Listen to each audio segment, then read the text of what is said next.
Salut et bonjour à vous tous. Donc, dans ce nouveau webinaire, dans notre suite de webinaires, comme tous les vendredis, où l'on va pouvoir discuter un petit peu du Red, Blue et Purple Teaming. Donc déjà, dans un premier temps, est-ce que tout le monde arrive à bien m'entendre? Est-ce que vous avez des soucis niveau image ou bien au niveau son? Donc n'hésitez pas s'il y a quoi que ce soit au niveau qualité. Donc je compte sur vous. Donc, ça fait plaisir aussi derrière de voir qu'il y a des participants récurrents. Donc, on retrouve à chaque webinaire, ça me fait vraiment super plaisir. Donc, n'hésitez pas à pouvoir me donner toutes vos suggestions pour les prochains webinaires, à poser vos questions dans l'onglet questions, ou sinon, même par la suite, si vous avez des remarques ou même des critiques, je suis preneur de tout. Donc, je vous dis, donc, tout simplement, n'hésitez pas, envoyez-nous tout ce que vous avez et de mon côté, je me chargerai de faire le nécessaire pour répondre à votre besoin et satisfaire vos attentes. C'est d'ailleurs le plus important derrière, c'est cet aspect communautaire qui m'intéresse le plus dans cette partie-là. Et donc, dans ce sens, aujourd'hui, nous allons discuter un petit peu d'un sujet qui est assez intéressant, qui va représenter donc une certaine ambiguïté lorsqu'on va être dans un contexte d'entreprise, ou même en discutant, parfois même avec d'autres amis qui font le même métier, ou même des gens qui sont un petit peu pas forcément des pentesters, mais qui peuvent travailler sur la partie organisationnelle ou qui vont travailler sur la partie technique, des administrateurs, etc., etc. Pas tout le monde a la même définition de ce que va représenter le red et le blue teaming. Après, il faut savoir aussi qu'il n'y a pas que le red et le blue et le purple. Donc, on va aussi discuter du green, du yellow teaming, etc., etc. Et bien sûr, dans d'autres webinaires, nous allons voir comment mettre des architectures ou mettre en place des architectures pour du red, mais aussi pour du blue teaming, c'est-à-dire mettre des architectures de défense avancées et mettre en place des architectures d'attaque ou des architectures d'équipe rouge, entre parenthèses, plus concrètement. N'hésitez pas, si vous avez des questions, encore une fois, si vous avez des suggestions. Pour le prochain webinaire, entre parenthèses, on va pouvoir discuter ensemble du threat hunting.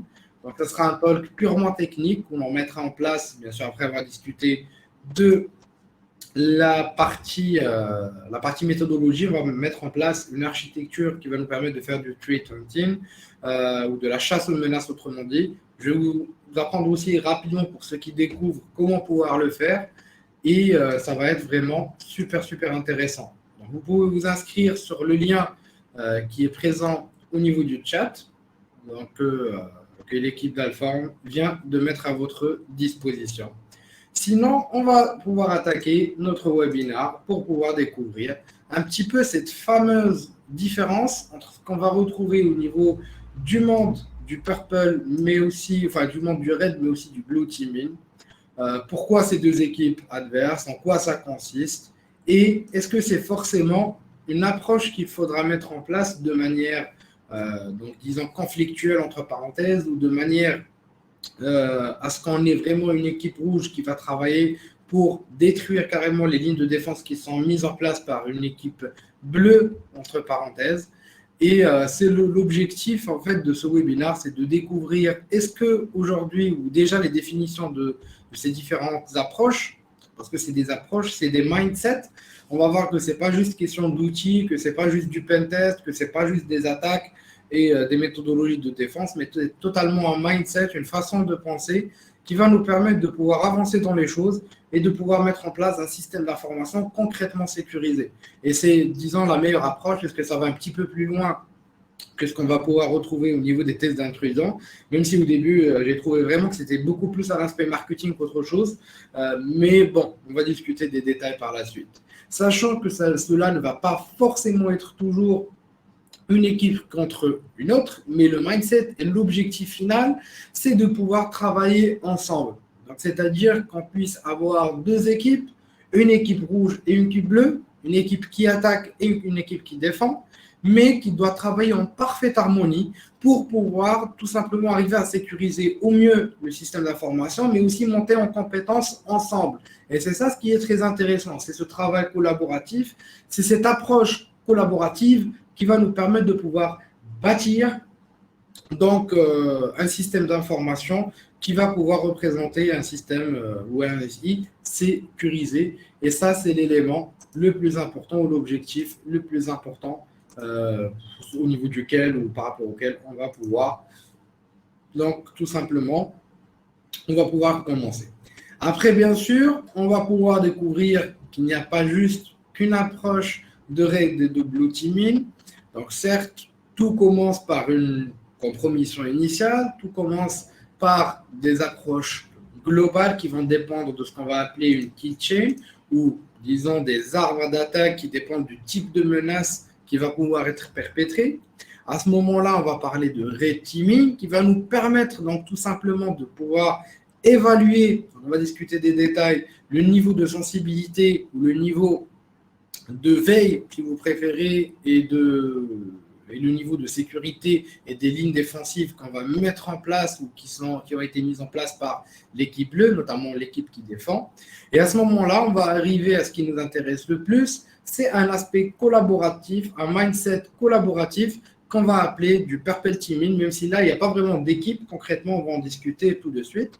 Mais c'est beaucoup plus quelque chose qui va représenter,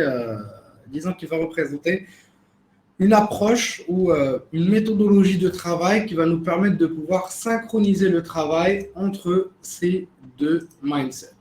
À partir de là, on va pouvoir commencer un petit peu les choses et tout d'abord en discutant de ce que va représenter donc tout simplement les équipes rouges tout d'abord. On va essayer de pouvoir commencer déjà rapidement par une introduction générale et après on va définir les tâches de chaque équipe et on va discuter de quelques éléments de manière générale. Donc, c'est-à-dire que les équipes rouges, tout d'abord, et de manière introductive, représentent des entités internes ou externes. Donc, ça, c'est très important à avoir en tête. C'est-à-dire qu'on peut avoir des entités internes, donc c'est-à-dire ça peut être des équipes internes au sein de l'organisme en soi qui vont se charger de pouvoir jouer les attaquants. Donc, on retrouve ça surtout dans les environnements disons, hautement confidentiels, en parenthèse, comme au niveau du ministère ou des ministères, ou au niveau du gouvernement globalement, au niveau d'organismes qui vont gérer principalement beaucoup d'informations, confidentielles ou encore des informations donc assez sensibles. Cela peut être aussi externe. Donc après, bon, si c'est externe, ça va être aussi assez limité en matière d'efficacité, puisque toujours lorsque vous allez faire un pentest, d'ailleurs, entre parenthèses, je vais vous faire un petit webinaire, ce sera le 3e, à partir de celui-là, on va voir une étude de cas d'un vrai audit, donc que ça soit à partir donc, de la compromission, donc, de l'OSINT, etc., jusqu'à la partie reporting. Ça, c'est juste une parenthèse. Donc, du coup, pour la partie externe, ça va être assez limité. Pourquoi? Parce que généralement, on aura pour la plupart du temps donc, un scope qui va être défini, donc une portée du test d'intrusion qui va pouvoir être définie avant de commencer le test d'intrusion. Et généralement, les boîtes n'aiment pas toujours qu'on fouine beaucoup au niveau des différentes informations. Donc, les différentes informations qu'ils ont à l'intérieur de leur SI. Ils n'aiment pas trop, ils ont peur parfois aussi qu'ils puissent avoir des soucis d'exploitation, des pannes, etc. Je vais passer, j'en passe par rapport aux détails. Mais globalement, la partie externe va être tout simplement assez limitée. Donc à ce moment-là, les équipes rouges vont être dédiées à tester l'efficacité d'une politique de sécurité en émulant au maximum des techniques d'attaque potentielles de la manière la plus réaliste possible. Donc juste une petite parenthèse ici aussi. Le test d'intrusion n'inclut pas forcément tout ce qu'on a pu apprendre, par exemple, pour ceux qui ont fait les formations avec moi, tout ce qu'on a pu apprendre dans les formations. Ça peut être que technique, ce n'est pas forcément du social engineering, ce n'est pas forcément des campagnes de phishing, ce n'est pas forcément des intrusions physiques, ce n'est pas forcément d'autres éléments. Donc après, ça dépend du contexte. Quand on va parler du red teaming, c'est tout d'abord un pentest et plus. Donc, dans le contexte où le test d'intrusion va pouvoir représenter tout simplement un point et plus. Et donc, du coup, à partir de là, le test d'intrusion, disons qu'il est beaucoup plus limité techniquement et donc aussi par rapport à la portée aussi donc, de l'exécution de ce dernier, donc par rapport aux différents organismes. Donc, par contre, le red team ou les approches red teaming, généralement, ne sont pas limitées en termes d'attaque et ne sont pas aussi limitées en termes de temps. Donc, on a vraiment beaucoup plus de temps au niveau d'une approche red teaming que dans un pentest donc traditionnel. Donc, généralement, on a beaucoup plus d'objectifs au niveau du red team ou des approches red teaming et on a plus de temps pour pouvoir le mettre en place. Et généralement, ça peut se faire même sur toute l'année plutôt que sur quelques semaines par rapport au test d'intrusion. Après, les meilleurs membres de l'équipe bleue, c'est-à-dire l'équipe qui défend, va être l'empathie opposée. Quand on parle du concept psychologique d'empathie opposée, c'est-à-dire penser comme l'ennemi. Après, bon, on se reconnaîtra un petit peu par rapport à ceux qui suivent déjà mes formations, donc c'est-à-dire à chaque fois au début d'une formation, donc par rapport à combien ou par rapport à ceux qui suivent mes formations, je parle toujours du concept de la meilleure attaque ou de la meilleure attaque qui reste concrètement la défense. Ou pardon, la meilleure défense, excusez-moi, qui reste l'attaque. Pourquoi? Parce que tout simplement, en mettant en place une approche, donc tout simplement où l'on va penser comme un attaquant, une approche où l'on va pouvoir arriver à pouvoir, disons, simuler et pouvoir mettre en place la même kill chain que va pouvoir suivre un attaquant, à ce moment-là et seulement à ce moment-là, que ça soit même psychologique, pas forcément technique, on va pouvoir aller chercher donc tout simplement l'information là où elle va être cachée. Parce que derrière l'équipe bleue, ce n'est pas juste la détection d'attaque, c'est aussi de l'investigation, c'est aussi un peu de forensique, c'est aussi de la corrélation d'événements de log, c'est aussi de l'analyse approfondie, etc., etc. Et donc, disons que la meilleure approche va arriver à partir de l'expérience d'attaque. Et donc, le meilleur, là je ne dis pas, ou je ne généralise pas, mais concrètement, d'après mon expérience, la meilleure façon de pouvoir avoir une blue team qui est efficace, c'est de pouvoir avoir une expérience d'attaque. Autrement dit, de pouvoir pousser ces différents ou les différentes parties de l'équipe bleue à ce qu'ils puissent tout simplement arriver à pouvoir, pourquoi pas suivre des formations offensives, à pouvoir aussi avoir ce mindset de l'attaquant pour pouvoir sécuriser au mieux, de pouvoir donc au mieux donc arriver à pouvoir disposer d'un mindset ou d'une façon de penser ou de la façon ou de mettre plus précisément la casquette du hacker dans ce sens. Après, les équipes bleues font référence principalement à l'équipe de sécurité interne qui se défend contre les vrais attaquants et les équipes rouges. Donc là, ce n'est pas en fait un exercice qui va être perpétré juste pendant une période donnée et qu'on aura une équipe bleue juste qui va travailler pour la défense dans cette période donnée, mais ça sera tout au long de l'année. En fait, ce sera des postes. Ça peut être des administrateurs, ça peut être des analystes SOC, ça peut être tout et n'importe quoi en fait. Ça dépend du poste de chacun et ça dépend de la stratégie et de la politique de sécurité de chacun. Dans ce cas-là, l'équipe bleue doit s'attendre à une attaque de l'équipe rouge à n'importe quel moment, mais aussi doit faire attention à se défendre contre les vrais attaquants. Les équipes bleues doivent être distinguées des équipes de sécurité standard dans la plupart des organisations. Pourquoi? Parce que tout simplement, c'est des équipes, disons, qui vont traiter donc, des attaques à risque, qui vont pouvoir essayer d'être le plus efficace ou plus précisément le plus efficient possible et qui doivent donc tout simplement être prêts à n'importe quel moment pour pouvoir contrer aux menaces. C'est aussi des gens qui doivent être compétents, aussi bien de manière défensive qu'offensive, pour pouvoir, comme on l'a dit tout à l'heure, mettre au mieux la casquette du hacker. À partir de là, les équipes bleues doivent, pour la plupart, avoir une expérience assez approfondie, encore une fois, que ce soit de manière offensive ou défensive, car la plupart des équipes de sécurité n'ont pas une mentalité de vigilance constante contre les attaques, qui est la mission et la perspective d'une véritable équipe bleue. Et la plupart du temps, malheureusement, La plupart des équipes bleues ne vont pas vraiment faire grand-chose. On retrouve ça aussi dans d'autres contextes par rapport aux administrateurs, réseaux et systèmes, par rapport à plusieurs parties prenantes qui vont pouvoir se charger concrètement de la partie sécurité. Il n'y a pas vraiment une implication, il n'y a pas de vigilance en temps réel, et ça, c'est dommage. Après, il y a une troisième approche, qui est une approche qui est assez simple, qui est assez sympa aussi derrière, c'est l'approche des équipes violettes. Donc là, on a entendu beaucoup moins de choses par rapport aux équipes violettes, parce que c'est un concept, disons, c'est quasiment un mindset. C'est quelque chose de vraiment très, très intéressant. Et en fait, on va parler déjà du concept. Donc, les équipes violettes, c'est des équipes qui existent pour assurer et maximiser l'efficacité des équipes rouges et bleues. À ce moment-là, ils le font en intégrant des tactiques défensives et des contrôles de manière approfondie de l'équipe bleue, des opérations qui vont être effectuées avec les menaces et les vulnérabilités trouvées par l'équipe rouge. Donc, disons que c'est en fait une équipe de supervision, de collaboration entre l'équipe rouge et l'équipe bleue. Donc, c'est-à-dire que l'équipe rouge va attaquer, va détecter des vulnérabilités, va pouvoir exploiter ces dernières, va pouvoir mettre en place des kill chains, etc., etc. L'équipe bleue va défendre et l'équipe purple ou l'équipe violette va se charger de pouvoir mesurer les différents écarts.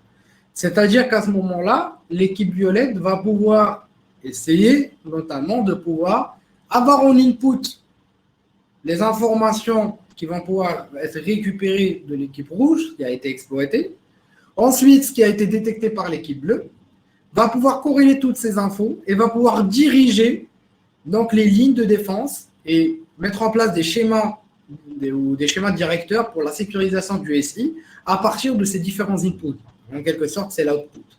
Et idéalement, la purple, je ne vais pas dire purple team, mais je vais dire juste le purple mindset, si vous préférez, ou la purple team, allez, pourquoi pas, ne devrait pas du tout être une équipe, mais plutôt une dynamique permanente entre le rouge ou l'équipe rouge et l'équipe bleue.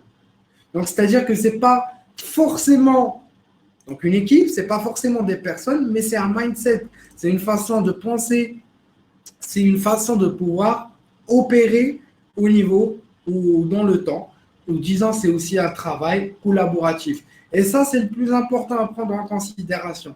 C'est-à-dire quand vous avez un travail collaboratif qui va pouvoir être perpétré, quand vous avez deux équipes, une équipe rouge et une équipe bleue qui vont travailler ensemble pour l'amélioration continue du système d'information, là, ça sera très intéressant.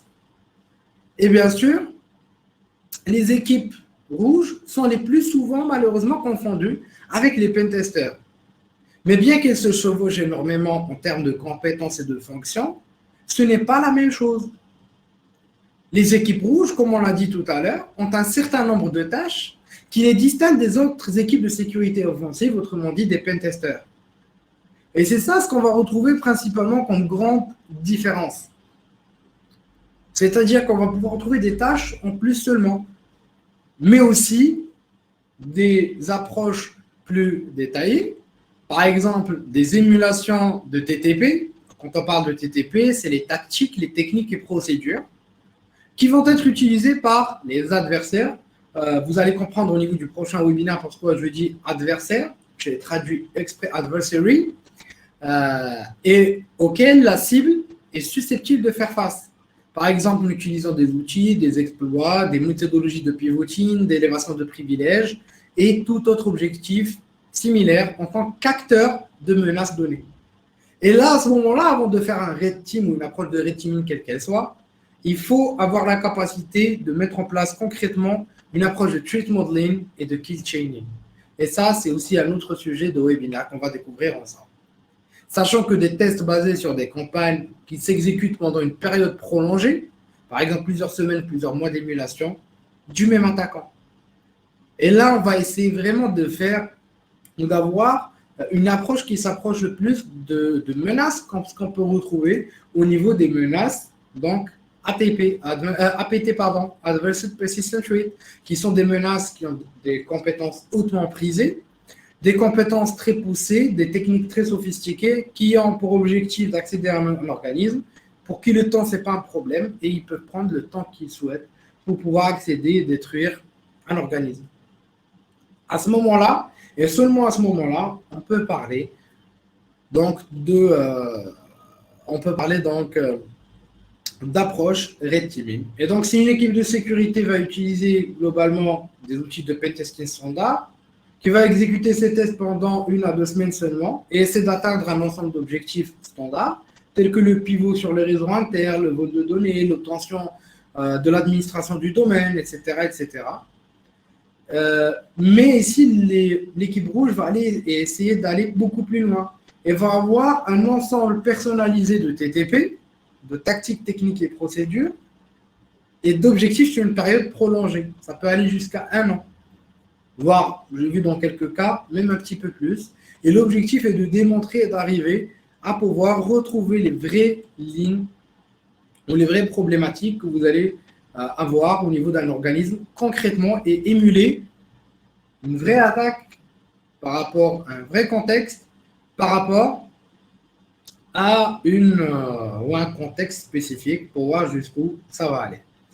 Donc, les équipes rouges ne se contentent pas de tester les vulnérabilités, mais le font en utilisant ces différentes techniques et tactiques des acteurs potentiels de menaces.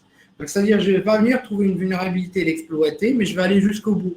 Je vais essayer d'exfiltrer des informations, je vais essayer de pouvoir créer, par exemple, ou faire du cybersabotage, je vais essayer de pouvoir insérer des informations falsifiées, etc., etc. Tout dépend bien sûr de l'acteur de menace. Et on ne peut pas parler d'acteur de menace si on n'a pas parlé de campagne ou, si on n'a pas parlé de threat modeling et de key chaining. Donc, du coup, c'est pour ça que je présente d'abord ce webinaire et ensuite, on va discuter de ces différents éléments plus concrètement. Et dans des campagnes, on peut avoir donc tout simplement des prolongements, comme on l'a dit, qui peuvent aller donc jusqu'à un temps donné. Après, bien sûr, il y a un petit débat au sein de la communauté sur ces différents éléments. Donc, si vous faites juste une petite recherche sur Reddit, vous verrez un petit peu que c'est des discussions extrêmement intéressantes. Et qu'il est bien sûr possible de créer des campagnes red teaming qui utilisent les meilleurs TTP connus dans le red teaming, qui utilisent une combinaison d'outils, de techniques et d'objectifs, et de les exécuter en tant que campagne. Mais là, il faut faire attention à modéliser, donc tout simplement une approche d'un acteur de menace, donc une kill chain concrètement, par le pentester. Là, on peut vraiment voir ce contexte-là dans la partie pentest. Mais pour moi, concrètement, je pense que la forme la plus pure d'une campagne red team va émuler des TTP d'un acteur de menace très spécifique et va être assez différent d'un test d'intrusion. Et ce qui ne sera pas nécessairement le même que si un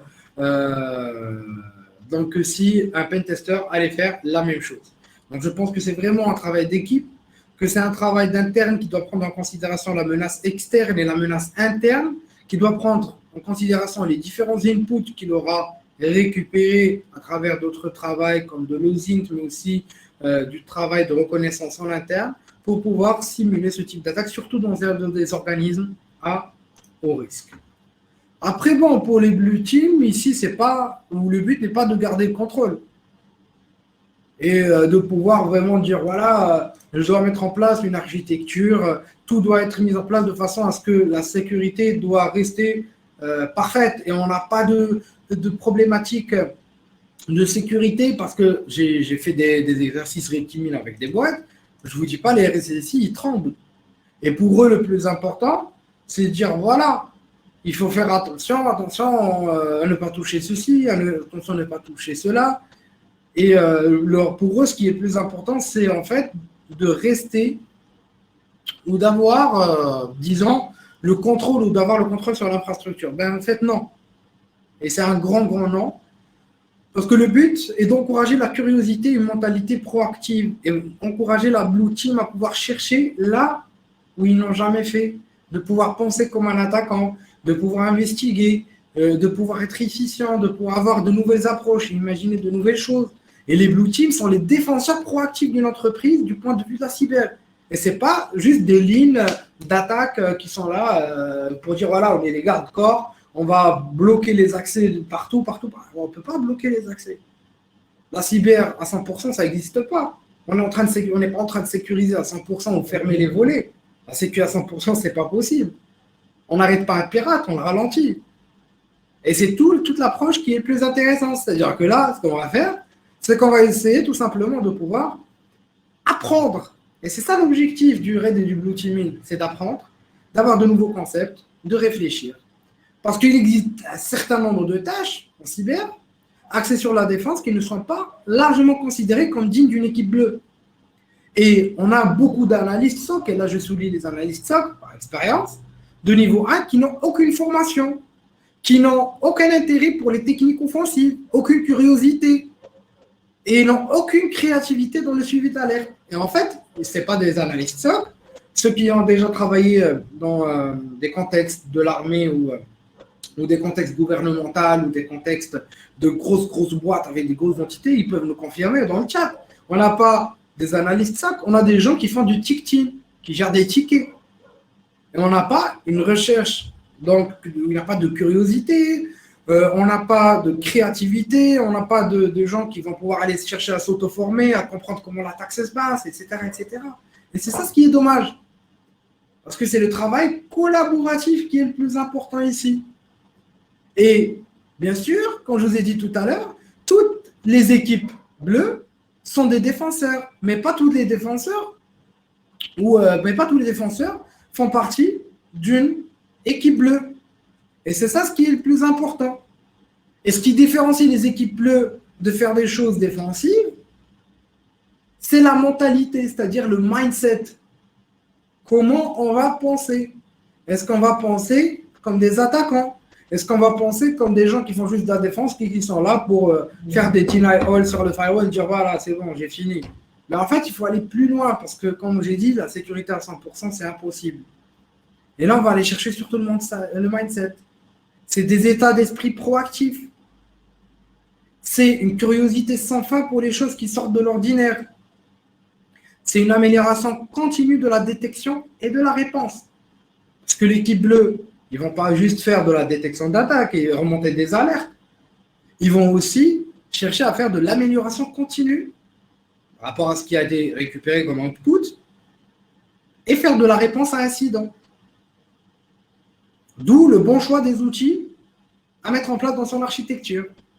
Et donc, quand on va faire du benchmarking pour des outils, là, on va se baser sur ces informations-là pour choisir ce qui est le mieux à mettre en place. Et il ne s'agit pas ici de savoir si quelqu'un est un analyste SOC autodidacte ou un ancien red teamer. C'est une question de curiosité et de désir de s'améliorer constamment dans le temps. Et c'est ça qui fait, donc, tout simplement, le fait qu'un exercice Red Blue Teaming marche. Sans oublier le Purple Teaming, qui est un état d'esprit coopératif entre les attaquants et les défenseurs qui travaillent du même côté. Et en tant que tel, il doit être considéré comme une fonction plutôt comme une équipe dédiée. C'est pour ça que je vous ai dit tout à l'heure, attention, il y aura le mindset aussi qui est très très important. La façon de penser. Et c'est ça ce qui différencie des choses. Et c'est ça ce qui vous rend plus efficace que les autres. Et là, c'est vraiment quelque chose donc d'extrêmement intéressant. Et le véritable objectif d'une équipe rouge est de trouver des meilleurs moyens ou la façon la plus intéressante d'améliorer l'équipe bleue, de sorte que les équipes violettes ne devraient pas être nécessaires dans les organismes où l'interaction entre les équipes rouges et bleues est saine et fonctionne correctement. Parce qu'après, vous allez pouvoir avoir des problèmes. Des équipes rouges qui prennent de haut les équipes bleues, des équipes bleues qui n'arrivent pas à avouer des erreurs. Et c'est un mindset, c'est une façon de penser. Et la meilleure utilisation du terme que j'ai vu sont celles où tout groupe non familiarisé avec les techniques offensives veut en savoir plus sur la façon des attaquants ou que les attaquants vont pouvoir exploiter. Cela peut être un groupe de réponse à incident, un groupe de détection, un groupe de développeurs, peu importe. Si les gens qui essaient d'apprendre des pirates, cela peut être considéré comme un exercice de purple teaming. Et vous pouvez avoir ce qu'on appelle du broken purple teaming. À ce moment-là, c'est des gens, concrètement, où l'on va pouvoir avoir des soucis assez critiques entre les deux équipes. Comme je vous ai dit, les équipes rouges qui prennent de haut les équipes bleues qui vont rien entendre des équipes rouges, les équipes rouges qui essaient vraiment de détruire pour détruire l'infra et ne font pas. Il y a une portée aussi derrière, il ne faut pas rêver, mais les équipes bleues, les équipes rouges vont essayer de faire ou de montrer que l'équipe bleue ne sert vraiment à rien. Il n'y a pas d'output, il n'y a pas de réunion constructive. On a eu des réunionites parfois, interminables. On a l'équipe bleue qui ne va pas essayer de s'améliorer dans le temps, etc., etc. Et le plus intéressant, et vraiment ce qui peut être le plus fort et le plus puissant au niveau d'un organisme, c'est si vous arrivez à pouvoir rassembler entre les défenseurs et les attaquants.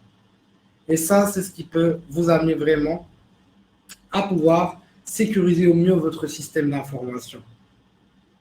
Sans oublier qu'il n'existe pas que d'équipes rouge, bleu et purple, violet. On a aussi le jaune, on a les verts et on a les oranges. Bon, c'est une petite salade aussi derrière, mais bon, on va essayer de pouvoir démystifier tout ça. Pourquoi? Parce qu'en gros, ce qu'on appelle ici la pyramide maléfique, entre parenthèses, ça me fait rire comme nom toujours, mais globalement, l'objectif est de construire, d'attaquer et de défendre. Et on a une base pyramidale.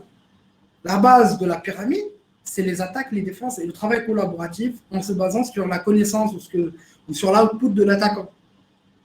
En haut, on a l'orange, le jaune et le vert. Le jaune, ou l'équipe jaune entre parenthèses, elle est un petit peu plus loin, mais c'est en fait tout ce qui va représenter l'équipe des builders, on appelle ça. Ou l'équipe qui va se charger de la construction. C'est les développeurs d'applications, les développeurs de solutions, les ingénieurs software, les architectes, etc., etc. On a l'équipe orange. Les équipes orange, c'est tout simplement des équipes qui vont pouvoir se charger de pouvoir, disons, sensibiliser les équipes jeunes, qui vont se charger de la construction, de développement, à pouvoir mieux sécuriser leurs solutions et être plus consciencieux. C'est l'équipe de veille et de sensibilisation, si vous préférez. Et ils vont exploiter les outputs qui ont été récupérés ou qui ont été récupérés par la Purple Team, c'est-à-dire les résultats de la collaboration entre la Red et la Blue Team. Et ça permet notamment de pouvoir aussi gagner du temps en efficacité, d'avoir une approche de développement sécurisée, ça c'est très très important, et d'avoir une façon ou un mindset d'exploitation offensive.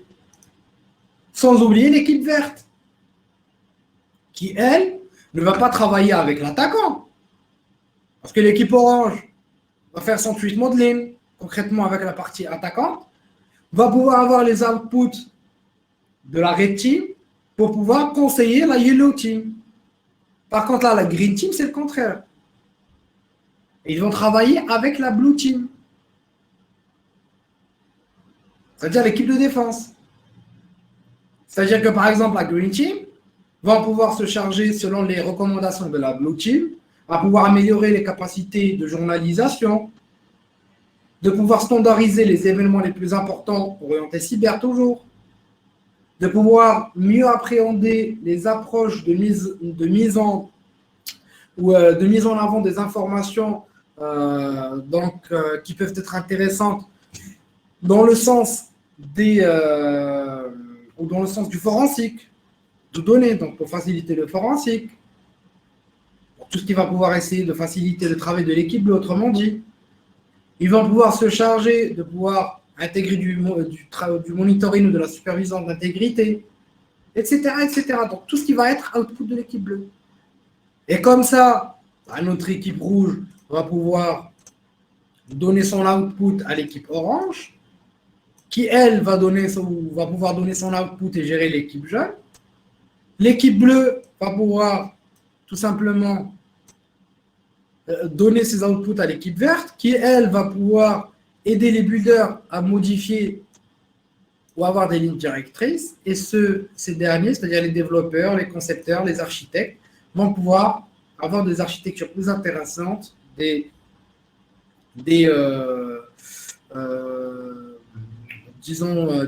architectures plus sécurisées, etc., etc.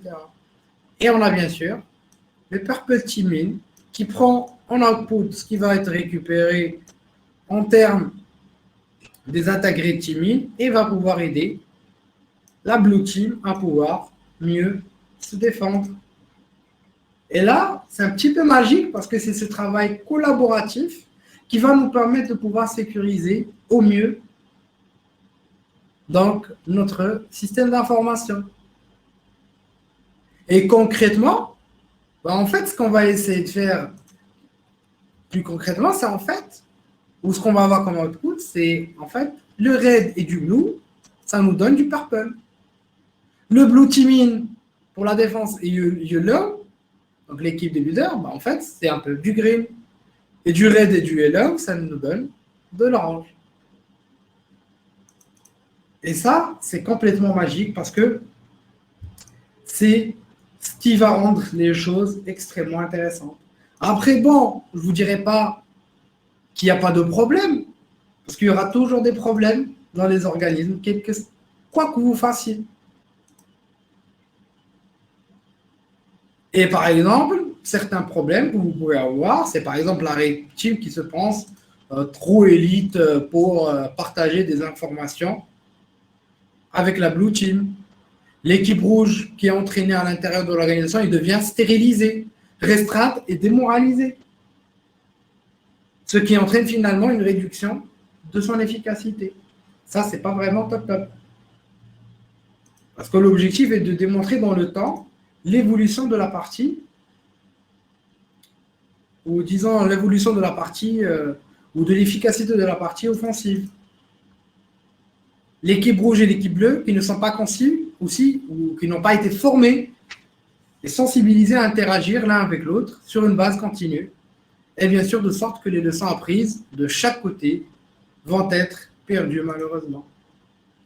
La gestion aussi de la sécurité de l'information, ou le niveau décisionnel, là c'est le plus gros souci, qui peut ne pas voir l'équipe rouge et bleue comme faisant partie du même effort et aucune information, ni formation, ni gestion, ni métrique ne sont partagées entre elles.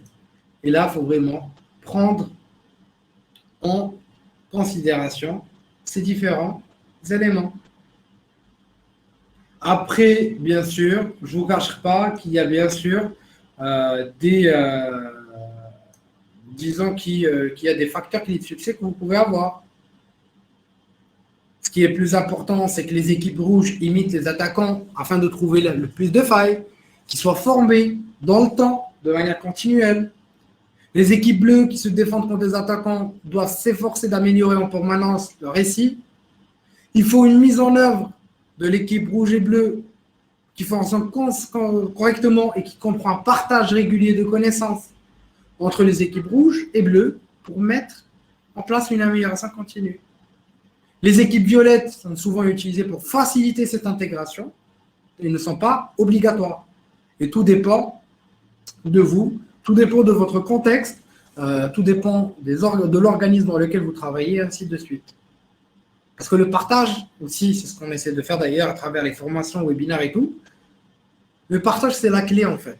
Et dès que vous arrivez à partager un travail d'équipe et un travail communautaire, là, ça marche. Et l'équipe violette doit être conceptualisée comme une fonction, comme on l'a dit, et non une équipe, entre autres. Et dans une organisation mature, l'ensemble du but de l'équipe rouge est d'améliorer l'efficacité de l'équipe bleue, de sorte que la valeur fournie de l'équipe violette doit faire partie intégrante de leur interaction. Sans oublier que si vous combinez le jaune, les builders constructeurs, avec le rouge et le bleu, vous pouvez vous trouver avec d'autres fonctions, comme on l'a vu tout à l'heure, les verts et l'orange, qui aident à propager les mentalités de l'attaquant et du défenseur à d'autres parties de l'organisation qui peuvent être des chefs de projet ou même des pentesters, pourquoi pas, ça dépend après de l'équipe, du mindset de l'équipe, de l'organisation, ou ça peut être donc tout simplement les managers, les chefs d'équipe, les chefs de projet, etc., etc. Et donc d'ailleurs, ce qu'on va pouvoir effectuer ensemble par la suite, c'est ensemble au niveau des prochains webinaires. C'est des simulations d'audit aussi. C'est des simulations d'attaque Red Blue Teaming dans des contextes d'entreprise. On va faire ça.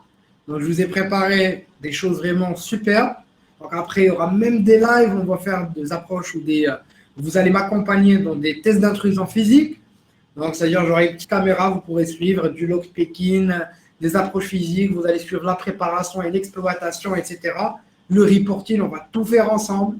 Et n'hésitez pas, bien sûr, si vous avez des questions, des remarques ou des critiques dans un souci d'amélioration.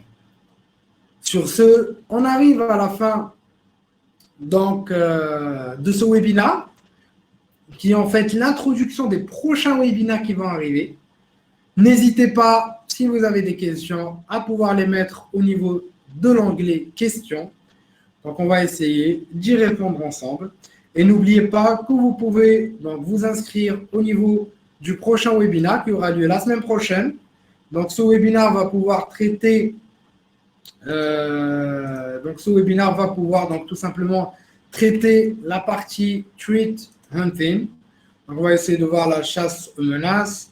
Nous allons essayer de discuter de cette dernière, de voir comment ça se passe. Donc, ça sera concrètement du technique, beaucoup plus autre chose. Et ça sera aussi une introduction à l'analyse de malware concrètement. Donc, si vous avez des questions, n'hésitez pas à m'en faire part. Si vous avez donc tout simplement aussi des propositions des propositions de webinaire, n'hésitez pas. Et n'hésitez pas à nous suivre sur les réseaux sociaux et à nous proposer vos questions et réponses. Enfin, questions, pardon, et propositions. Après, j'espère en tout cas que ce webinaire a été intéressant. Nous tâcherons par la suite de vous présenter plus de webinaires, donc sur divers sujets aussi. Il y a des collègues qui vont rejoindre aussi des approches de sécurité où vous aurez des webinaires sur la sécurité organisationnelle. Il y aura en surprise, je vous en parlerai après, des webinaires qui vont pouvoir être sous format de table ronde. Et on verra aussi des webinaires qui vont pouvoir vous aider à vous orienter sur la partie métier, qui vont vous aider à pouvoir vous orienter sur la partie, sur la partie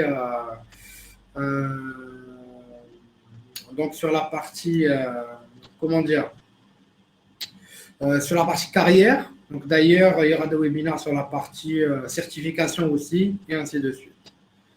Vous pouvez à tout moment revoir le webinaire. Donc, ce dernier est accessible tout le temps, comme d'ailleurs les autres webinaires, donc qui sont en replay. Donc, vous pouvez donc récupérer à n'importe quel moment.